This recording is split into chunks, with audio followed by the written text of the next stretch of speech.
आप में से कई लोगों ने या तो अपनी मदर्स के थ्रू या अगर आप मैरिड हैं तो अपनी वाइफ के थ्रू या अपनी सिस्टर और इवन गर्लफ्रेंड के थ्रू नैगिंग को एक्सपीरियंस किया होगा।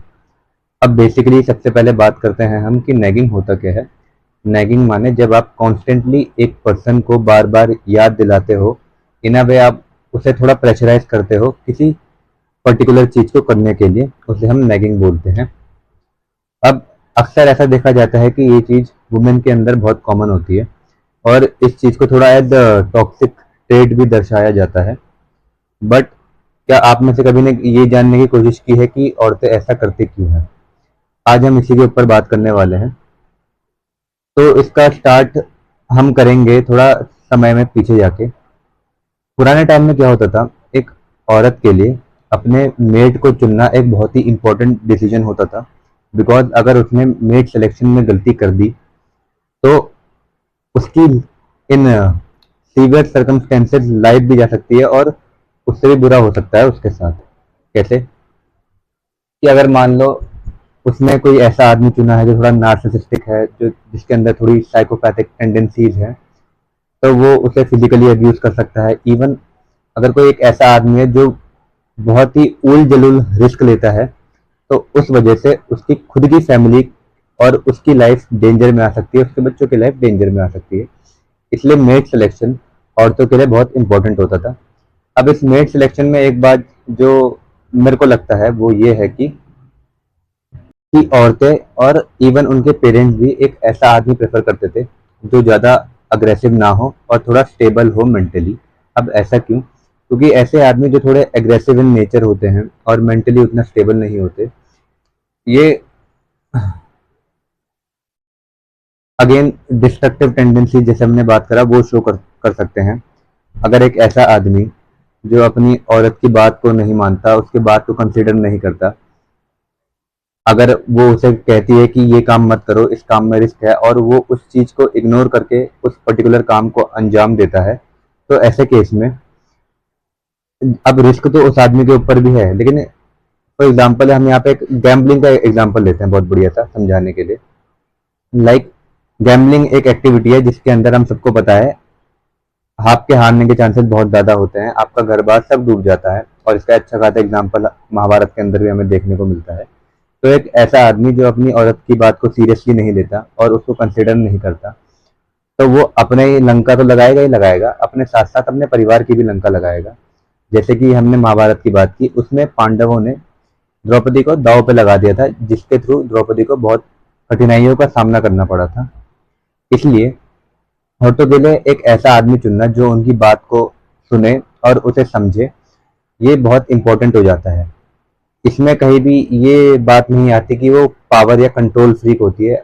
अब ऐसा ज़रूरी नहीं है कि सारी औरतें एक जैसी हों, कुछ हो सकती है जो थोड़ी नार्सिसिस्टिक टेंडेंसी शो करे, जो थोड़ी पावर और कंट्रोल फ्रीक हो। बट नॉर्मली जब औरत आपको किसी काम को करने के लिए बोल रही है या फिर आपको किसी काम को करने से रोक रही है, वहाँ पे उसका जो मेन रीज़न होता है वो होती है सेफ्टी और सिक्योरिटी, कि आप उस काम को करके अपनी लाइफ भी अगर डेंजर में ला रहे हो, लेट सपोज कि उसकी लाइफ पे कोई असर नहीं पड़ रहा और सिर्फ आपकी लाइफ के ऊपर असर आ रहा है, तो ऐसे केस के अंदर भी कुछ ना कुछ वे में वो चीज उसको भी अफेक्ट करेगी। क्योंकि लेट सपोज अगर आपकी डेथ हो जाती है फॉर एग्जाम्पल, तो वो औरत तो अकेली हो गई है, अब उसका क्या होगा?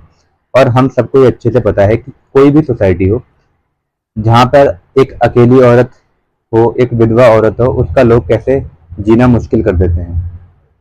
तो औरतों की नैगिंग जो होती है वो जनरली साइन होता है कि वो वरिड है अपनी सेफ्टी और सिक्योरिटी को लेके, है ना। अब मैं ये नहीं कह रहा कि इस चीज़ से नैगिंग जस्टिफाई हो जाती है, नहीं, लेकिन आपको भी एज अ मैन ये बात समझनी ज़रूरी है कि अगर कोई आपको काम करने के लिए बार बार बोला जा रहा है या फिर आपको कोई काम करने से रोका जा रहा है, तो ऐसे केस में आप क्या कर सकते हो?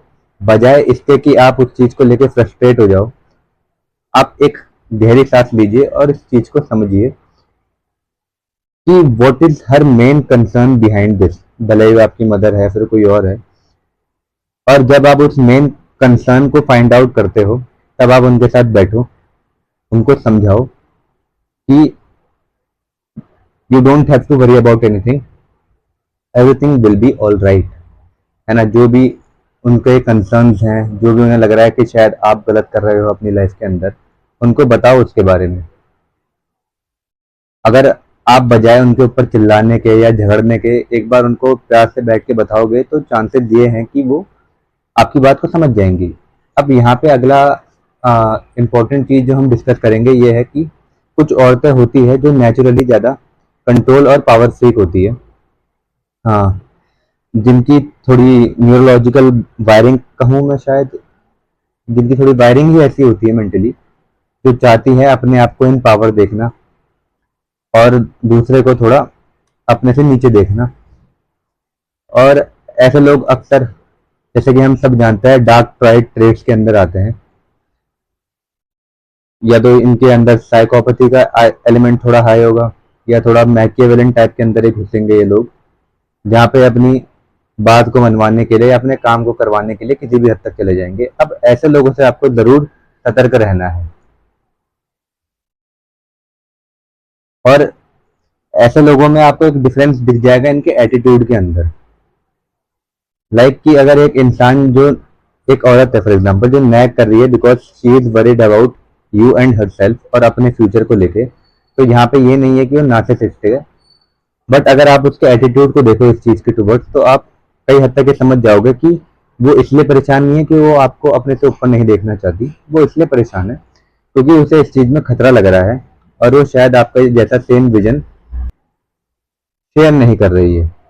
वेयर एज कोई एक ऐसा इंसान जो थोड़ा नार्सिसिस्ट हो, थोड़ा साइकोपैथ हो। अब नार्सिसिस्ट और साइकोपैथ अपने वर्ड्स के साथ बहुत ही स्मूथ होते हैं, बट अगर कुछ पॉइंट्स मैं कहूँ अगर हम लोग नोटिस करते हैं तो हम इनको भी पकड़ सकते हैं, because at the end of the day ये लोग जो भी आपसे अपने काम करवा रहे हैं, ये अपने बेनिफिट के लिए करवा रहे हैं, and they do not care about you. ये आपके बारे में तब तक ही चिंता करते हैं जब तक आप इनके अराउंड रहते हो। ये आपके बारे में को आपको उतना ही अटेंशन देंगे और उतने ही वरी करेंगे आपके बारे में जब तक आप इनके दायरे से बाहर नहीं जा रहे हो। जहां इन्हें लगता है कि they are losing power over you, then they will come back to you. And या मतलब this is something that I think is one of the reasons जो नैगिंग होती है, और उससे कैसे डिफरेंशिएट करें लोगों के बीच में। Yes, so next time someone nags you, I want you to keep a calm mind and think about it कि क्या ये सही में पावर और कंट्रोल को लेके एक फ्रीकिश बिहेवियर है, या फिर ये सिर्फ एक डिफेंस डिफेंस मैकेनिज्म है उनके ब्रेन का। एक ये बायोलॉजिकल रिस्पॉन्स है अपनी सेफ्टी को इंश्योर करने का।